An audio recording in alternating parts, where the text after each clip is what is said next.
Hey, everybody. Nice to see you. It's time for the Bronx Buzz. This is BronxNet's program where we talk to journalists and editors and reporters, writers, people who put stuff out about the Bronx so you can get some good insight as to what they're thinking about when they put stuff out. And in our second segment, we have just one of the most beautiful and wonderful singers in the Bronx and doing a type of music that you don't usually get to see. And we'll do that right after we say hello to our good friend Emily Swanson, who's a reporter for AM New York Metro and the Bronx Times. Nice to see you, Emily. Yes, thank you. Thanks for having me. Emily did a piece. Now it turns out a couple of pieces about housing and affordable housing, and I'm going to applaud you. I think they're both just wonderful for anybody who really wants to try and understand what the heck is going on with what you see behind me with our housing. This is what to do. Just what the assignment for you was it to go out there and figure this out? I mean, what did you attempt to do? Yeah, so they tasked me with coming up with an introductory piece that would explain just the complicated nature of affordable housing in New York City and why it is that what is labeled as affordable ends up usually not being very affordable to a lot of people. And so, yeah, it was a big project. A big project. The first one was New York City's housing crisis, why affordable housing really isn't as affordable as you think. My editorial comment is I think we should eliminate the word affordable and just put out whatever the numbers are, because the obvious thing is what's affordable for some and not affordable for others. Define how do you define affordable in a city of sky high costs and income levels that are from the floor to the ceiling? Right. And that's a big part of the problem is that the federal government sets the income guidelines on which affordable housing projects are based.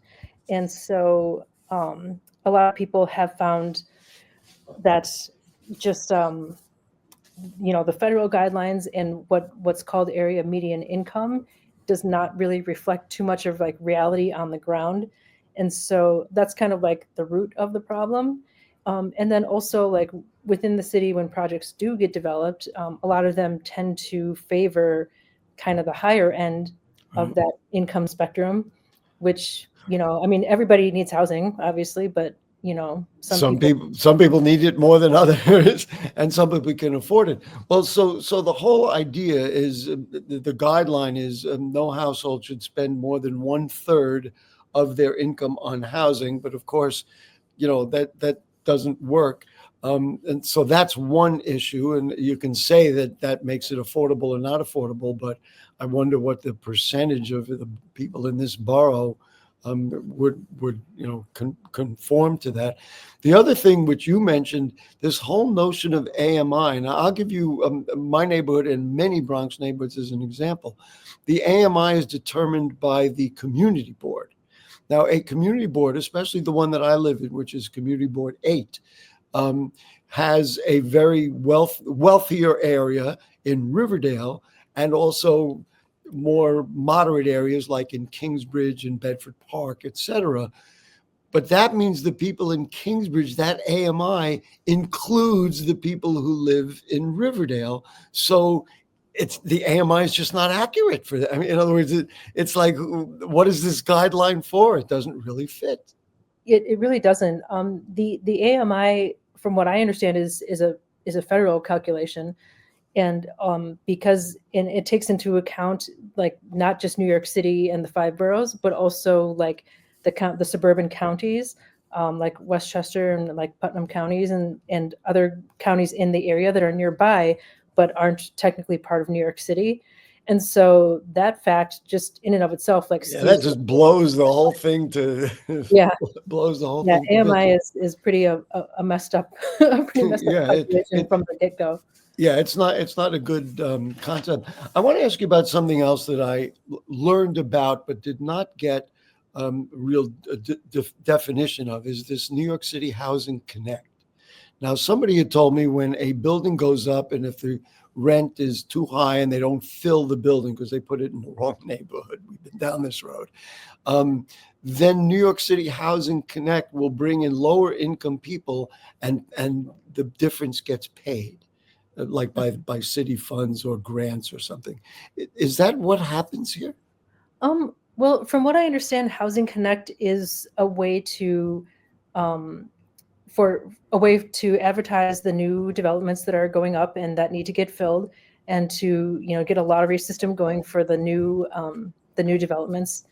And I guess as far as like having to fill in buildings that go up, I'm not quite sure about that, but I know that Housing Connect lotteries oftentimes get like, I don't know, 10 times as many applications as they can take in the building. Clearly Right. there's very high demand for certain housing, especially if it's at the lower end of the Right, cost. right. And then, again, the Section 8 thing, what bothers me? I mean, I'm just talking about a person who lives in the Bronx and talks to a lot of different people.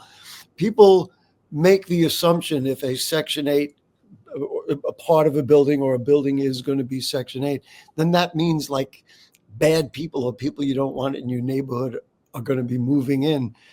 That may not quite be the case. It's really stigmatized, even though it may be a useful program for many, I'm going to say some, for many law-abiding, upstanding Bronx people. For sure, for sure. Section 8 is just federal housing assistance, and landlords can choose whether they decide to accept that or not, on a building-wide level.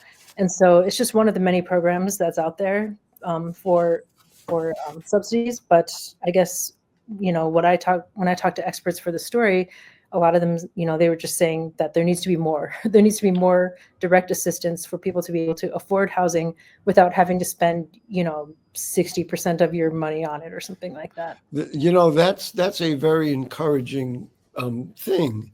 Rather than say, we don't want it, they say we want more Section 8 because they recognize evaluating the population means that this is what we need to do to serve them and get them housed properly. And if you're a developer, and I know many of the real estate people who are good people and good landlords and good developers and want to do the right thing, they would like to do that without having to build something that's going to be too expensive, right? Right. I want to talk about part two. So part two is the New York City's housing crisis, breaking down what the city is doing and not doing to make housing affordable. Among the top 10 council districts generating the most affordable housing between 2014 and 2023, you know where I'm going because I'm quoting your article. 4 of them were located in the Bronx, primarily in the South Bronx. We're doing better, a little better than maybe we were. we're trying. I mean, I don't know how to evaluate that. Yeah, basically it shows that there's a huge disparity within the city as far as like which neighborhoods are building more housing and adding more stock to what they have already. And the Bronx has been adding quite a bit. So Councilmember Salamanca's district here in the South Bronx, that's the #1 producing district for affordable housing. And meanwhile, there's certain sections of like Queens and certain like low density districts where they've added basically nothing over the years. Wow. And so that's why programs like City of Yes are designed to help kind of even things out a bit. Yeah, I don't want to stray this dialogue from City of Yes. We'll probably have to get to that. That'll be your next large study. But one thing you did study was the zoning reforms and mandatory inclusion housing. Is your evaluation now that this has worked, or it's still among the many roller coaster question marks in the housing development? Yeah, it seems like it has created more affordable housing, or more what you could call affordable housing, Right. but it's tended to still concentrate it in the same areas where it already was, rather than it out more equitably across the city. I think like the idea that policy came with was that wealthier areas should also have affordable housing, and maybe even within the same building under the same roof. It would be like people coexisting, at different income levels and paying different rents or whatever. And I think that sort of equity has not quite happened from what I could tell, even though, it has been an incentive to create more housing. Yeah, I mean that was my sense, and I know there was a lot of suspicion about it when it came out. Here's something else that you mentioned was NYCHA and Mitchell-Lama need more funding. I happen to live in a Mitchell-Lama project. One of the issues is there's state Mitchell-Lama and city Mitchell-Lama. Yeah. And so if the city Mitchell-Lama actually got something recently, but that doesn't include all the state Mitchell-Lamas, that's a complicated thing. It was a successful housing program. I'm beginning to wonder about its viability 60 years later. Yeah. It seems that the funding has not kept up. It seems that a lot of these folks who have lived there for many decades, even in their building, they've just seen kind of more and more issues and problems in the building, and at the same time being asked to pay more and more. So it seems like, especially with Mitchell-Lama, that's a particular area of interest of mine. Is where is this going? And so I know that there's some efforts by lawmakers to reform the program somehow, like a Mitchell-Lama 2.0, they're calling it. Yeah, we're almost out of time, but I want to add something of firsthand that I know about. Mm-hmm. When they built the Mitchell-Lamas originally, they figured it was going to be somewhat transitory, that low and middle and moderate people would live there and move out, and they never planned for the buildings to get older. So then you have buildings that are not in as great shape as they once were. Yeah. That seems like it's the case. Yeah. Yeah.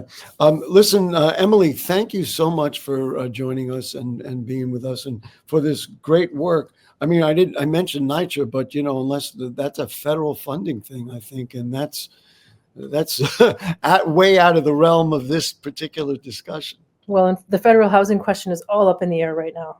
Yeah, and that will likely impact already some of the things that you have written about. Absolutely. Anyway, folks, check out Emily Swanson and all the people at AM New York Metro and the Bronx Times. They're doing maybe as great a job as those papers have ever done, and I appreciate Emily joining us. We're going to take a short break, and then a Bronx opera singer. You are going to just love her. We'll be right back. 19.7% of Bronxites currently experience food insecurity. Meanwhile, instead of these nice, colorful foods, this is the best food that they have access to. If this sounds like you, there are a bunch of resources to get healthy food for free or cheap. If you want to help, you might consider donating or volunteering in one of these places. Community fridges like this one are all over the city and allow New Yorkers to conveniently donate extra food to people who might need it. Go to this link and find your nearest one. Food banks and pop-up events like these provide millions of healthy meals to families in need. These organizations are distributing meals to Bronxites as we speak and are always accepting donations and volunteers.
Okay, back with you on the Bronx Buzz.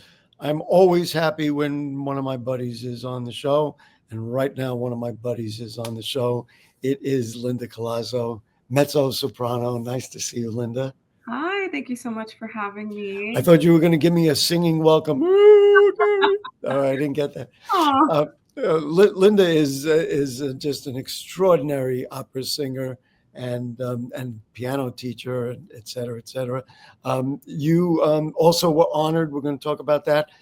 Just talk about the upcoming schedule. So let's see, you've done this, that, and the other, and where we're going to be at for the rest of 2025. So this year, I've got a list here in front of me. I know. I'll make sure you get it right. Yeah, no, it's okay. I just finished covering Carmen at Lincoln Center, just covering it, which means that if the person got sick, I would have gone on, but that didn't happen. And then excuse me. Had you told me, I would have done something to sabotage the effort and made sure that you got in there. But okay. No, it's okay. But now coming up, I have my Carnegie Hall performance again with Choirs of America. I'm going to be Dorabella with Bronx Opera, and Così fan tutte by Mozart, and then I'm going to be in like a little new opera project in Boston by a Latino composer called Jorge Sosa, with White Snake Projects called The People Like Us. And I think I'm also supposed to, in July, work with another company called Teatro Grattacielo, which is another company in New York City. And other than that, I'm really just auditioning. You know, a lot of my job is just preparing for auditions. Is trying to figure out, you know, I know you long enough so that I know when you were not that busy. And I'm curious about that process. I mean, obviously you become better, you end up knowing more people and all that. But what are the auditions like? Do they have you sing and then somebody sits there and says yes or no or something? And what is that like for you? That's what's interesting. It's hard. It's very nerve-wracking. A lot of being a performer is really always trying to maintain optimism and being positive and believing that you have what it takes. Like I said before in many other interviews, I compare a career in the opera industry to a career in Hollywood because you experience a ton of rejection. A lot of what we do is also based on connections, who likes you, who knows your work ethic. And so when you go into an audition, it's not necessarily just about how you sing. I mean, obviously we have to try to sing as best as we can. But yeah, I have to come in with a very, very nice outfit. That's part of it. Yeah. The whole get up, makeup, you know, I have to look good, no jeans, definitely probably like a woman's power suit or like. You can't be the Bronx girl that we know you really are. And then it's very formal. I have to be like, hello, my name is Linda Collazo and I'm going to sing X, Y, and Z. They have a pianist. I sing with the pianist to a panel of, it varies between one person to like 10 people. Wow. And they don't tell you yes or no on the spot. Typically, sometimes you wait months to hear a response. Wow. Do you choose the material or do they want you to sing within whatever they're planning to put on so they know that you can do it? So when you do an audition, you can submit a repertoire list. So you have what's called a package. So a package is what you have to offer. It's typically about 5 arias or more, or maybe like 4, and different languages. And you pick the first one typically. So typically when you walk in, you're like, hello, my name is Linda Collazo, and I'm going to sing X, Y, and Z. And typically they hear a second one. They look at your package and then they pick a second song that they want to hear. And then from there, that's it. You head out. Wow. You know, do you get real nervous? Are you real nervous about it sometimes? That you're like, oh my goodness, I don't know, you know, Sometimes. or you just do so many of them. It's like, all right, I'm just going to do it. You either like me or you don't. Sometimes I do get nervous. I try to channel my role, like the role that I'm singing, to the anxiety I'm feeling. So I'm just like, okay, my character is feeling nervous because X, Y, and Z. So it contributes to my performance in a productive way. Typically, the preparation for anyone in this industry is so stellar. Like a lot of practice goes in, a lot of rehearsals go in, that even if you do feel nervous, you still deliver very well. Because you've been doing this. Yeah, of course. You know, it's, you know, I never really asked you about that whole process, you know, about how you get the jobs or you don't get the jobs. it must be nerve wracking. And on one hand, on the other hand, it's almost like going to work every day. You know what I mean? It's kind of like that's what you got to do. I can't believe anybody would reject you. They're out of their minds. But one thing I don't know that maybe I asked you, we've done these things very often, the acting and the singing. Now you could prepare the singing, but after all, an opera is a theatrical piece as well. Do you practice that? Does that come naturally? Do you only worry about the singing, or do you have to go in there and do all of the above kind of thing? So that's a very funny question, very timely question, honestly, for you to bring up, because I'm working on my acting in particular now. So there's so many things to focus on in opera. Typically, when you're in school, you're focusing solely on technique, which I think is actually kind of unfortunate, because then we have singers who they go up to sing this very dramatic, purposeful piece that has a certain meaning, but they're just thinking about their technique the whole time, and then their eyes just don't really communicate. Yeah, I have to tell you, there are so many things that people do that comes up. Think about a baseball player. It's the same thing. He said if he or she, of course, if they're worried about my elbow too high, my bat speed or whatever, then they're not going to be naturally hitting the ball. And I think there's a relation. That's analogous to what you're talking about. Listen, before we run out of time, we want to show something. So this piece, we're not going to show the whole thing because it's like 4 or 5 minutes, but we'll show about a minute and a half. What is this? This was the performance you just talked about, right? This is the Carmen performance that I did. It is Carmen, but I did it this past summer with Charlottesville Opera. Okay, so there you go. Ladies and gentlemen, it gives me great pleasure to present Linda Collazo. Oh, thank you.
There you go, ladies and gentlemen, Linda Collazo. Congratulations on being able to do that.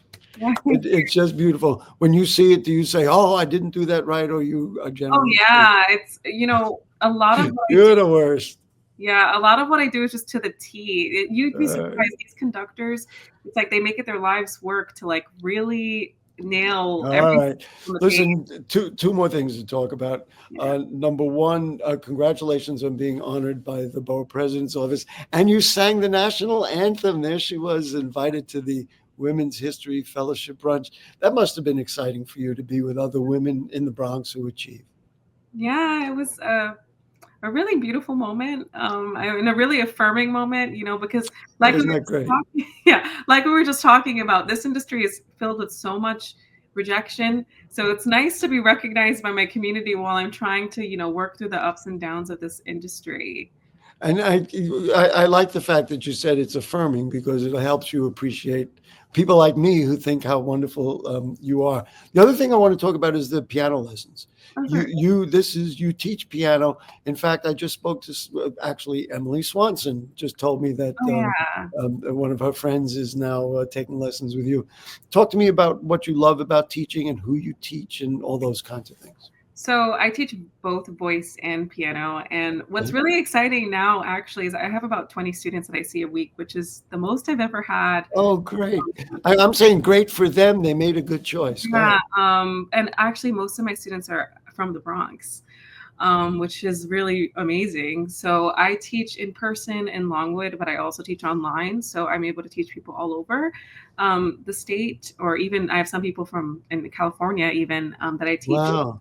Um, Let me just ask you about that. How do you teach online? I guess you sit at the piano and you tell them to practice. I have my piano right here, so I put my computer on top of it, and I just Wow. right. So I play piano. I played piano since I was 7.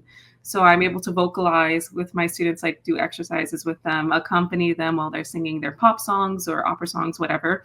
And then with piano, the wonderful thing about technology that many people have learned about through COVID is the ability to screen share. So, we're basically on the computer together on webcam, but then sharing the same page of a book together for piano. Wow, that's interesting. So you can read it off. Yeah. So it works out. I mean, It really does. It really, yeah. I'm able to move my mouse to show, hey, you got this part wrong. Can you try this part again? Like, Right. it's out. Yeah. So now people and you teach all ages, right? It doesn't have Yes. to be And I population. love teaching people of all ages. Even adults, it's really fun because it's, Right. It's funny. I thought you were going to say even the kids, but you say, yeah, even the adults. Of course you want to teach. Yeah. Like, I mean, kids, like, that's like a no brainer. Like to teach children, that's typically the main Right. demographic, but and you can teach any style. It's not just because yeah, you're an opera I singer. try to explore everything, and I try to explore all levels. I try to be as accessible as possible. And how do people get in touch with you specifically for the piano lessons, but they could find out about all this other stuff you do? My website, lindacollazo.com. You could do /lessons to get to the lessons page, or just explore the website to see where you can add yourself, like to my email list, or read about me and things like that. Contact. Tell me about practicing yourself. You practice every day. Right. Do you fight with yourself and say, I don't feel like practicing today? Or even teaching piano lessons is a way of practicing. Well, it's real. It takes real discipline. It takes so much discipline. Of course, there are days I don't want to practice. Oh my God, there are days where I just want to lay in bed and just stay in bed, or go for a walk and be outside, go have drinks with my friends. I'm sure. For what I do, and for anything, right? So if you're an athlete, if you are whatever you do takes discipline. Like you got to hit the gym to take care of yourself. That's really And do you sing every day? At least once every 2 days. I try to. I don't want to be the little bug up there and say, Gary said I should play every day. No. Well, you should. This instrument, the vocal instrument, especially as an educator, I try to teach this to my students. It's very fragile. So the moment you're tired, you should rest. So Listen, Linda, we got to go. Aww. You're the best. Congratulations on everything. Just keep doing it. All those people, anybody who rejects you is out of their minds, but we know that. You just continue to do what you do. You're just so important to us in the Bronx. Thank you so much. Thank you. I really appreciate it. Thank you. Go lindacollazo.com. That's where you're going to find her. And that will do it for the Bronx Buzz. We thank Emily. We thank Linda. We thank all the people of the Bronx. And if the curtain don't fall and the creek don't rise, we'll somehow be here next week. Good night.